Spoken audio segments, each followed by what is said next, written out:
Welcome to Metal Planet, a great place to discover new heavy metal and hard rock albums. My name is Max Gris.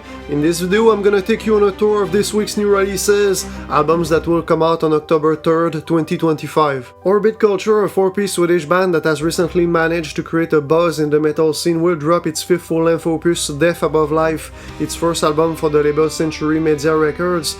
This release will have well-crafted tracks with a modern sound. Most of them will have a runtime of 5 or 6 minutes. Funnily enough, according to the band's singer and rhythm guitarist Niklas Karlsson, who is a fan of composers like Hans Zimmer and Howard Shore, Orbit Culture is more influenced by movie soundtracks than metal music nowadays, so it's no surprise that the songs will have some sound effects, occasional string passages and an overall cinematic soundscape. But don't let these things fool you, the record will still very much be a metal album. The second record for today is Never Give In, the first album in more than 5 years for the experimental band Today Is The Day. This formation is led by Steve Austin, who sang and played the guitar and keyboards on the album. Never Give In will be the first part of a planned 2-record concept. Thematically, Austin took inspiration from a depression he experienced during the COVID pandemic and from a distrust of governments he experienced during that time, and decided to create music as a way to escape the negativity he was going through during that period. Musically, Never Give In will be marked by its use of dissonance and psychedelic flavors, and I think that its experimental nature will make it a type of album that needs to be listened several times to be fully appreciated. If you appreciate the music of Today Is The Day, did you instantly like the band's songs when you first heard them, or did it take you some time to really dig the material? Let me know in the comments. The R3 extreme metal titles in this next round: the Death Doom band Hood and Menace will unleash on October 3rd Lachrymose Monuments of Obscuration, a record with a gothic castle vibe that is inspired by horror stories and movies. A cool thing I wasn't expecting about this album is that it includes a cover of the song Save a Prayer by the non-metal act Duran Duran that sounds vastly different than the original. Hood and Menace did the cover in its own style with the death growls and heavy guitars. I like it when bands do metal covers of non-metal songs. It creates an interesting clash of musical ideas. The second record, Extinguish All Existence by the death metal ensemble Enragement, will be the heaviest record of the week. With its heavily distorted guitar sound, its visceral vocals and relentless drumming, it will be an intense sonic assault for your eardrums. The UK act Wode will also release an album this week, Uncrossing the Keys, a gritty record that can be described as a cross between black metal and traditional heavy metal, or blackened heavy metal if you will. If you like bands from the first wave of black metal like Celtic Frost, Merciful Fate and Venom, Uncrossing the Keys is probably going to be right up your alley. Udo Dirkschneider, the former Accept singer and current Udo frontman, will soon release Babylon, a fun album recorded with musicians that have previously been or that are currently members of those two bands. They are Peter Belts, Stefan Kaufmann, Matthias Dief and Udo's son Sven. There is a 6th member in the lineup, Manuela Biebert, an additional singer whose melodic vocals complement Udo's raspy voice and help to diversify the vocal performances. According to Udo, the Dirkschneider and the Old Gang project is a vehicle for the musicians to make music without having to follow guidelines or feeling pressure to succeed, but to play music for the sheer fun of it. While watching the video for It Takes Two to Tango, you can see that the band is having fun. Man, it's cool that those veteran musicians are still kicking it together after all these years and enjoying it. Michael Schenker is another legendary German musician. He notably played with Scorpions and UFO in the past. His guitar work influenced countless players like Kirk Hammett of Metallica, Slash of Guns N' Roses and John Petrucci of Dream Theater. After his tenure with Scorpions and UFO, Schenker founded his own band, the Michael Schenker Group, in the UK. With this formation, he has released many albums with different lineups appearing on different records. While performing last summer at the Wacken Festival, Schenker announced the release of his upcoming album Don't Sell Your Soul, which will come out on October 3rd.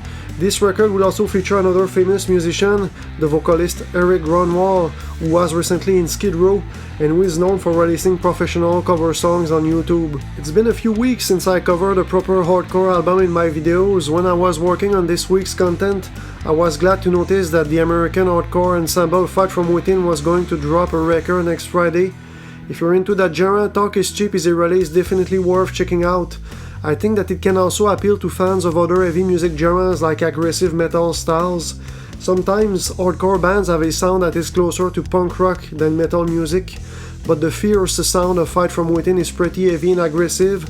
It gets in your face, and it has that full-on high-gain distortion sound that can appeal to metalheads. Receptor, I Don't Belong Here, and Society's Pact with Satan, the 9th, 10th, and 11th titles for this week are from the groups Dissona, Windwalkers, and Cathedral, 3 bands with very different soundscapes.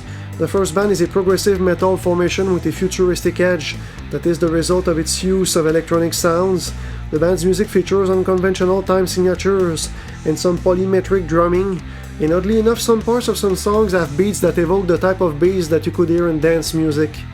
Windwalkers is a post-hardcore band with a dual nature, a kind of yin and yang dynamic.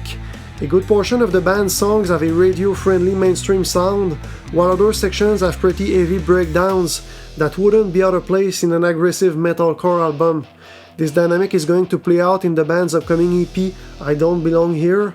The third release by the legendary doom metal band Cathedral, which split up in 2013, will consist of a single song, the title track, which lasts almost 30 minutes. It was recorded during the sessions for the band's final studio album The Last Spire, but wasn't released at the time.